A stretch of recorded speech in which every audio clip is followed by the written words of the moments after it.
Hello everyone, ಇನ್ನೇನು delivery time ಹತ್ರ ಬರ್ತಾ ತುಂಬಾ ಟಯರ್ಡ್ನೆಸ್ಸು ಕೂಡ ಇದೆ. ಇನ್ನು ನಾನಂತೂ ಏನು ಕೆಲಸನೂ ಕೂಡ ಮಾಡೋದಕ್ಕೆ ಆಗ್ತಾ ಇಲ್ಲ. ನಾನು ಅಮ್ಮ ಮನೇಲಿರೋದ್ರಿಂದ ಅಮ್ಮನೇ ಎಲ್ಲ ಊಟ ತಿಂಡಿ ಎಲ್ಲ ನನಗೆ ತಂದು ಕೈಗೆ ಕೊಡ್ತಾರೆ.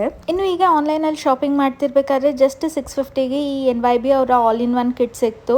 ಓನ್ಲಿ ಫ್ಯೂ ಲೆಫ್ಟ್ ಅಂತಲೂ ಕೂಡ ಇತ್ತು. ಸೊ ಟ್ರೈ ಮಾಡೋಣ ಅಂತ ತರಿಸಿದ್ದೆ. ಫಸ್ಟ್ ನಾನು ಇಲ್ಲಿ ಪ್ರೈಮರ್ನ ಅಪ್ಲೈ ಮಾಡ್ತಾ ಇದ್ದೀನಿ. ಇದು ಒಂದು ಸ್ಮೂತ್ ಟೆಕ್ಸ್ಚರ್ನ ಕೊಡುತ್ತೆ ಮೇಕಪ್ಗೆ. BB cream even tone skin ಕೊಡೋದಲ್ಲದೆ ಒಂದು ಒಳ್ಳೆ ಕವರೇಜ್ ಕೂಡ ಕೊಡುತ್ತೆ, ಹಾಗೆ ಲೈಟ್ ವೇಟ್ ಕೂಡ. ಕಾಂಪ್ಯಾಕ್ಟ್ ಒಂದು ಮ್ಯಾಟ್ ಫಿನಿಶ್ ನ ಕೊಡುತ್ತೆ. ಬ್ಲಷ್ ಹಾಕೋದ್ರಿಂದ ನ್ಯಾಚುರಲ್ ಫ್ಲಾಶ್ ಪಿಗ್ಮೆಂಟ್ ನ ಕೊಡುತ್ತೆ. ಕಾಜಲ್ ಸ್ಮರ್ಚ್ ಪ್ರೂಫ್ ಹಾಗೆ ವಾಟರ್ ಪ್ರೂಫ್ ಕೂಡ. ಲಿಪ್ಸ್ಟಿಕ್ ಅಂತೂ ತುಂಬಾನೇ ಕ್ರೀಮಿ ಹಾಗೆ ಮಾಯಿಶ್ಚರೈಸಿಂಗ್ ಆಗು ಕೂಡ ಇದೆ. Perfect shade for festival. Mascara ಹಾಕೋದ್ರಿಂದ ಒಂದು ವಾಲ್ಯೂಮ್ ನ ಕೊಡುತ್ತೆ, ಹಾಗೆ ಒಂದು ಬೋಲ್ಡ್ ಲುಕ್ ನು ಕೂಡ ಕೊಡುತ್ತೆ. ಇನ್ನು ಲಾಸ್ಟಿಗೆ ಸೆಟ್ಟಿಂಗ್ ಸ್ಪ್ರೇ ನ ಯೂಸ್ ಮಾಡ್ತಾ ಇದ್ದೀನಿ. ಇದು ಹೈಡ್ರೇಟ್ ಮಾಡೋದಲ್ಲದೆ ಫ್ಲಾಲೆಸ್ ಲುಕ್ ನ ಕೂಡ ಕೊಡುತ್ತೆ. ಪರ್ ಪ್ರಾಡಕ್ಟ್ ಗೆ 85 rupees ಮಾತ್ರನೇ. ಪ್ರಾಡಕ್ಟ್ ನ ಇಲ್ಲಿ ಟ್ಯಾಗ್ ಮಾಡಿರ್ತೀನಿ, ಚೆಕ್ಔಟ್ ಮಾಡಿ. 2 hours ಡೆಲಿವರಿನೂ ಕೂಡ ಇದೆ ಈಗ ಪರ್ಪಲ್ ಅಲ್ಲಿ ಅವೈಲಬಲ್ ಆನ್ purple.com.